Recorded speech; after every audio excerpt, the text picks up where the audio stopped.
this is a real privilege for me tonight. I'm very excited to be speaking with Lenore Zann, one of the stars of X-Men 97 and the animated series. Lenore, thank you for making the time. I really do appreciate it. You are so very welcome. It's great to be here. Thanks for having me.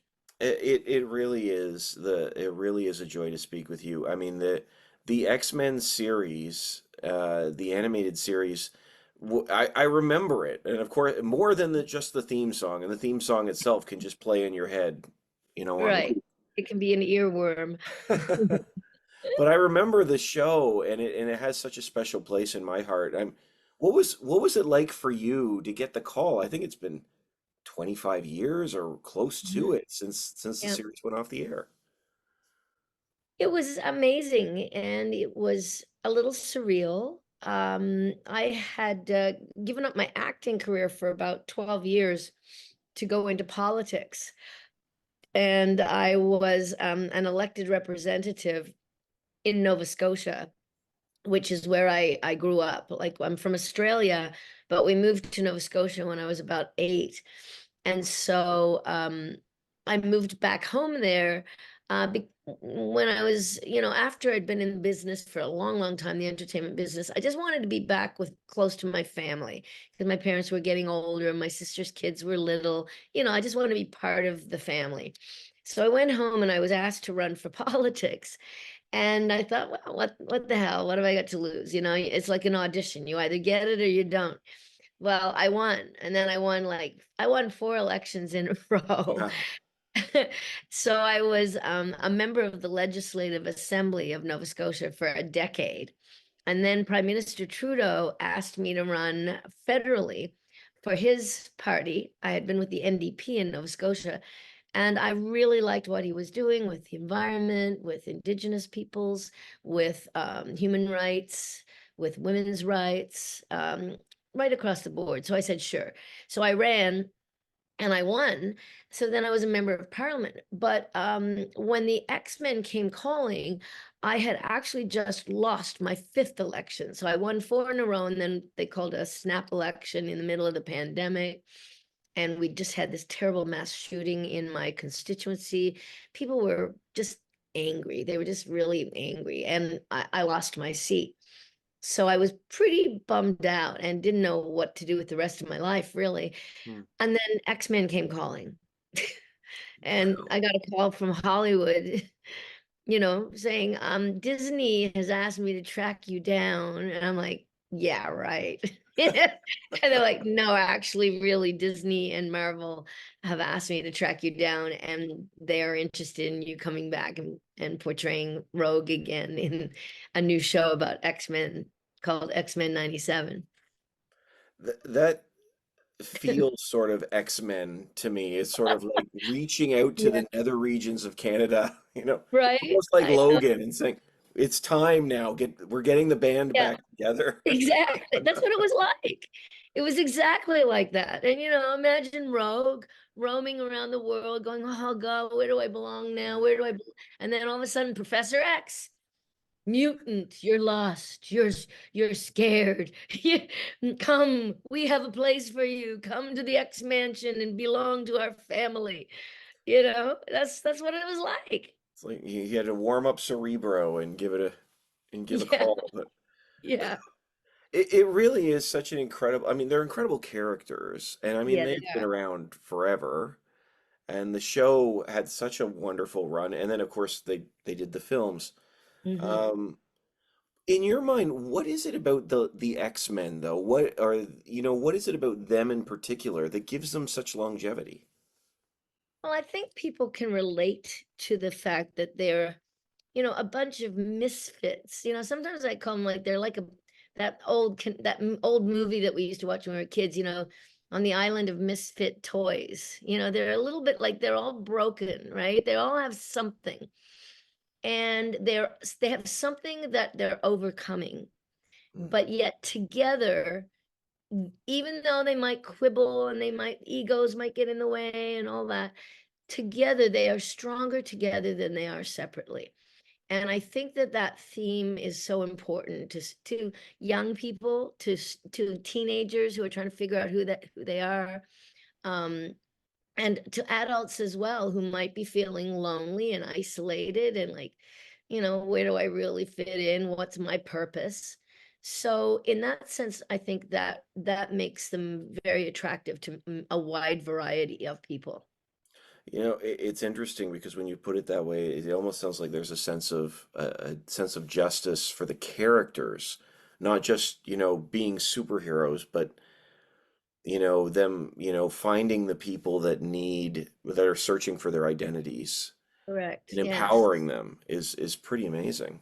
Yeah, exactly. And I mean, I always talk about Rogue and The Cure, the episode The Cure, when she goes to Muir Island to try to get rid of her superpowers because she wants to be normal, quote unquote, like everybody else.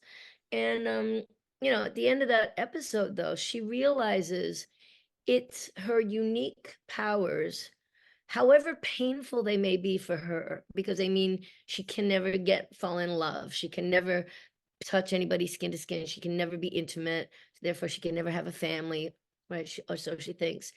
Um, it's those unique powers that actually make her who she is, and that she can use them for good. And she reaches basically a spiritual awakening moment where she goes, yeah, I realize I can use these powers for the good that they can do. And I reckon I can live with that. And then she says, there ain't no cure for who you are. Mm, Love that, and that speaks yeah. to so many people. Yeah, I love that.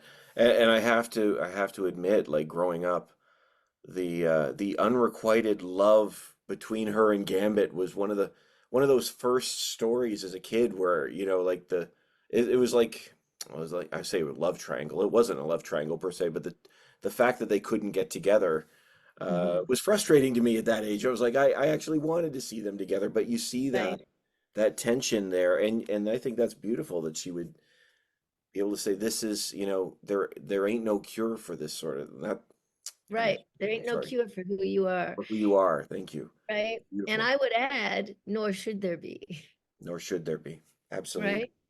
But the interesting thing about the love interest between Rogue and Remy, personally, I think that in most love stories, you don't really have a great love story unless there is some kind of tension, not attention, but Right. tension between the two characters where something is preventing them from being together. I mean, otherwise, you don't really have a story, Yeah. right? So Absolutely. I think that, the unattainableness of Rogue also is very attractive for people. You know, So, oh, I'm sorry. Go ahead, please. no, I was just gonna say, so I think that that's partly why even in your young children's minds, it's like, oh, but I want them to get together. But I mean, that's part of the drama. Mm. That keeps the story going. And there was a maturity to that show that wasn't in a lot of shows in that era. Yeah. There really was in terms of its content and just the stories it was telling. Um, Mhm. but let's talk about Rogue for a minute. What is it about? How do you connect with her? What is it about her that appeals to you? Well, she is the strongest woman in the world, sugar. I mean, she's a kick-ass woman. There's that. And she has a great sense of humor. She's can be very self-deprecating, Mhm. but she doesn't suffer fools gladly. And, and yet and she's sexy, and yet, deep down, she's very lonely. Mm. She's very lonely, and she's questioning her own self-worth, and she's always trying to be better. She's trying to better herself and trying to help others who are less fortunate than herself. And I think those are incredible qualities that I also try to aspire to. So, I just love her. And I find that we have a lot in common, really. I love that. I love that. Are there any particular stories, if you were writing, that you would like to explore with her, aspects of her character that you'd like to delve into? Um, I think that the writers that we have are incredibly creative. And you're gonna see Rogue doing having an amazing arc in the next couple of seasons. I Mm. can't say more than that, but I loved every single minute of acting and performing Rogue for the next couple of seasons, and I have done them now, and I will be called back in to do more ADR for season 2, which always happens. But I'll tell you, I couldn't put the scripts down when I got them. They were just fantastic. Um, so instead of me trying to conjure up ideas that I think, I just love the ones that they've already come up with, and I can't wait for the fans to see it. I really can't. I think they're going to be blown away. Now, I know that that the show has been done for 2 seasons. I didn't realize you almost finished them both. For well, the recording The part, but recording. we do the voices and then they have to animate afterwards. So there's so much more work to do. I mean, we've been working on season 1, since 2021. So there's a Wow. lot that goes into it.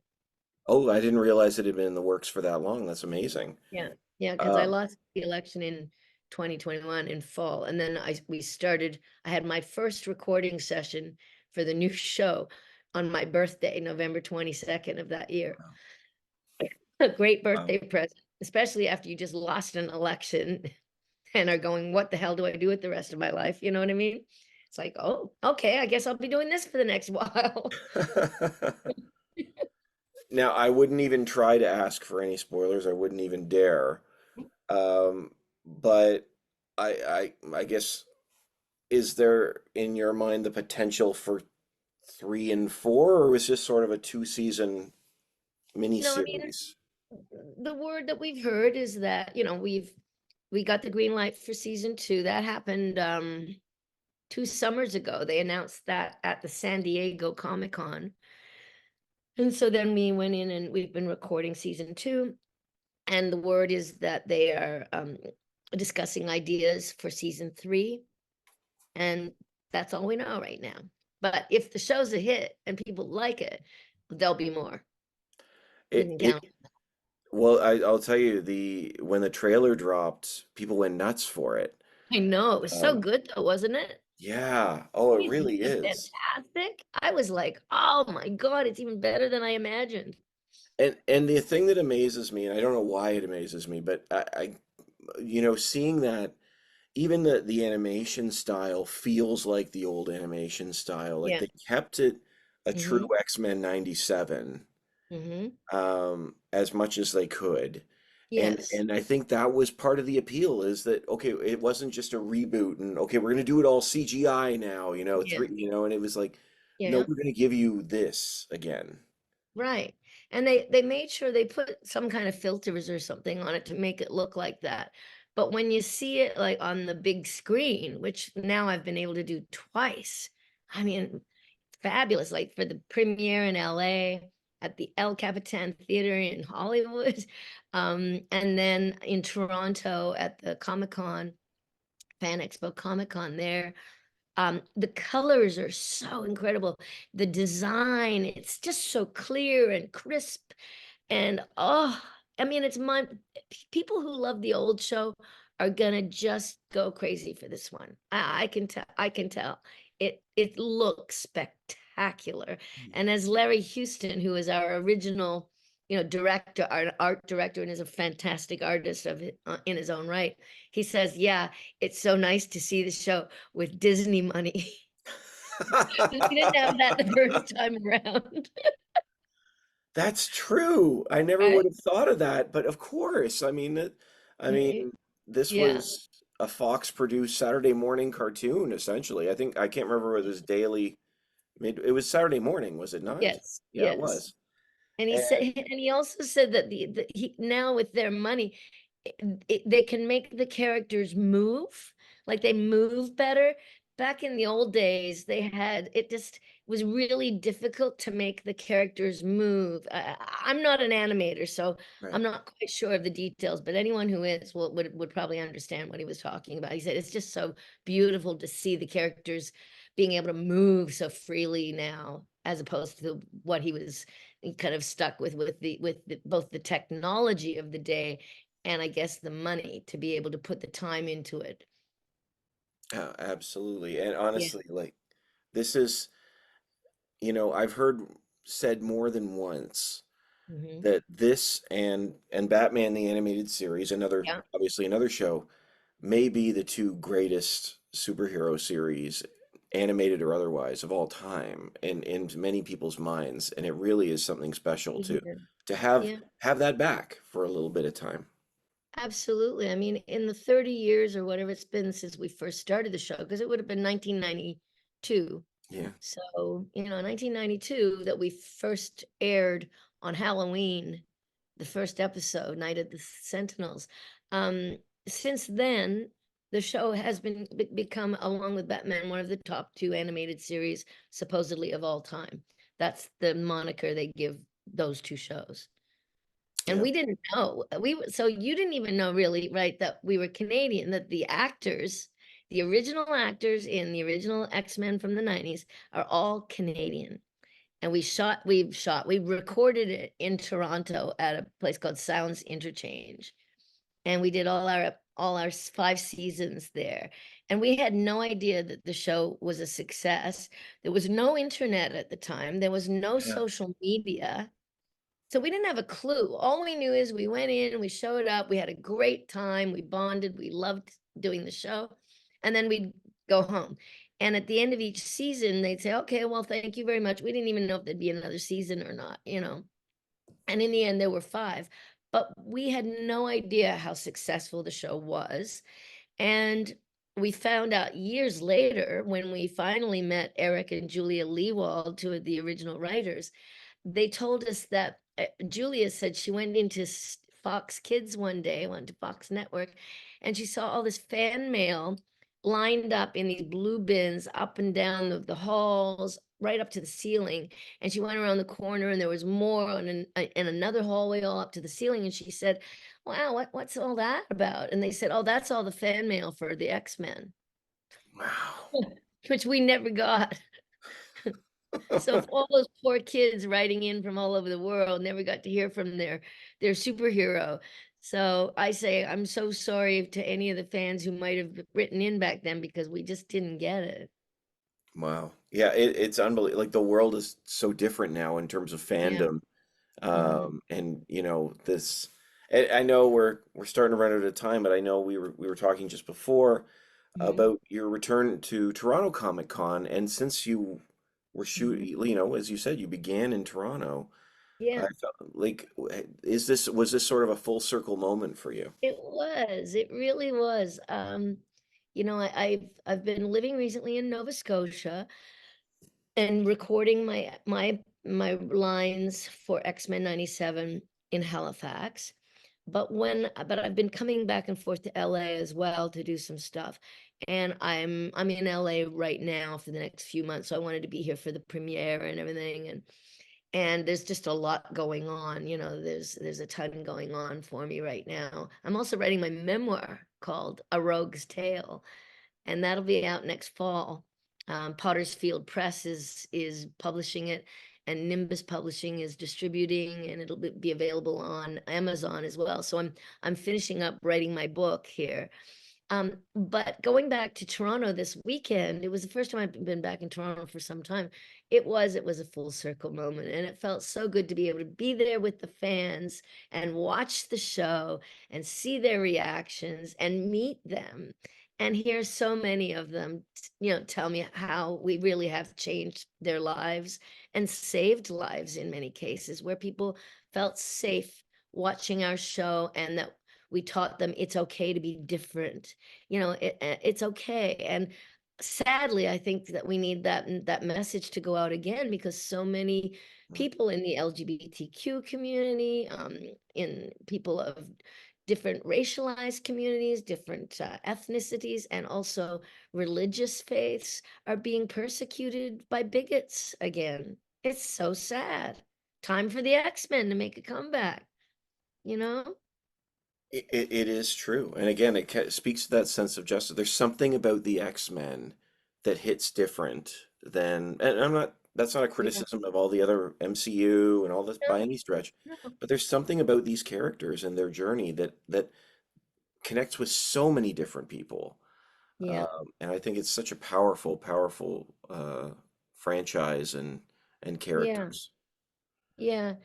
And it's funny. I was just on the internet a little bit before I came on and checking out Instagram and stuff, and there were like people arguing. Somebody posted something on Facebook, one of these Facebook pages that are uh, Facebook groups that are like the X-Men Facebook groups or the X-Men the animation series. And this lady had posted some pictures of Iman, and she said, "Oh, I just wish Iman could be Storm. I know she's too old now, but she would have been the perfect Storm." And she posted the pictures, and then all of a sudden people were starting to like argue underneath it as to, well, what was her origin? How old was she really?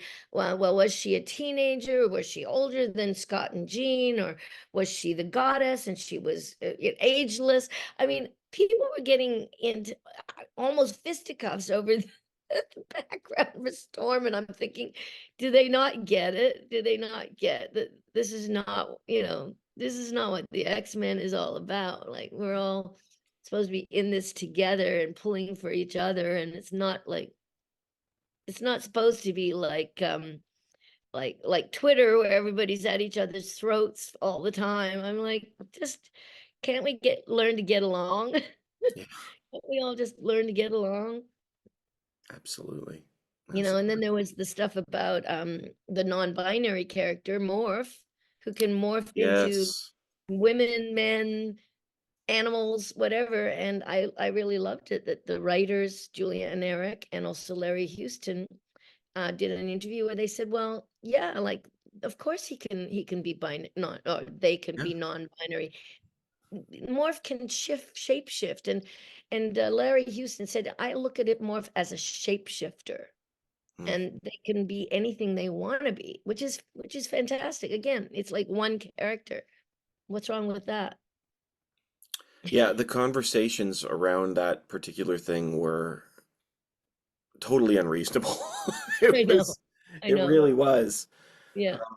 Because if there's anything I've grew up with having grown up with the X-Men and what I've seen over the years is that it's everyone's included. Exactly. Everybody's welcome in the X-Men. That's right. That was That's right. Charles's thing. Right. You're welcome in Nobody my gets left house. behind. Yeah. Even Wolverine says that to Morph in one of the episodes when Morph is kind of going crazy and he's evil and he's trying to get back at the X-Men, or they're trying to get back at the X-Men, and then all of a sudden takes off, and Wolverine says, Morph, Morph, nobody gets left behind. I'm not letting you run away like this. And I thought, yeah, that's good. That's what it's all about. Yeah. Absolutely. Everybody's welcome. Honestly, everybody is welcome and in the X-Men, and I feel so privileged to have had this time with you, Lenore. Thank you so much. Welcome, Steve. You are welcome anytime Thank to you. chat. But Thank you. Well, I'll look forward to hearing what you think about the show. absolutely. And just to be clear, I think it's on the 20th. It Yeah, drops on the 20th on yeah. Disney Plus. The first two episodes. That was my next question. It's not the whole season. It's just they're going to do Yeah, first just two the and then first two weekly. episodes, and then weekly. Yeah, How many episodes? Is it 10 for the at first season? 10. Yeah, Okay. and there's somewhere in the run of it where there's another time where they put two together, but I can't remember which ones they Okay. are. But they just felt, yeah, those two stories need to be watched one after the other. So Oh, I 10 can't. episodes, and yeah, I think everybody's in for a real treat. And you know what I'm excited about too is I get to watch it with my kids. And Oh, really? so That's yeah, yeah. So awesome. my How old kids are are they? about. I have my oldest is 13, my youngest is 9, and That's the two perfect. boys, and they will love it. They will Perfect. absolutely love it. Perfect. So What's beautiful coming to the Comic Cons and stuff, you see sometimes three generations. You yeah, see these young children who've been watching the old show because their parents or grandparents got them to. Then you got the parents and you got the grandparents. And I'm like, wow, this is great. It speaks to everybody. I'm so thrilled. Maybe we can really make the world a better place. I genuinely hope so because I'm Yeah, really excited about this season. thank you. Thank you so much, Lenore. Thank you so much for the time. I really appreciate it. No worries. It's great to be here, and I hope all of your audience enjoys the show. Absolutely. Absolutely. Have a great day. Thank you. Thank you.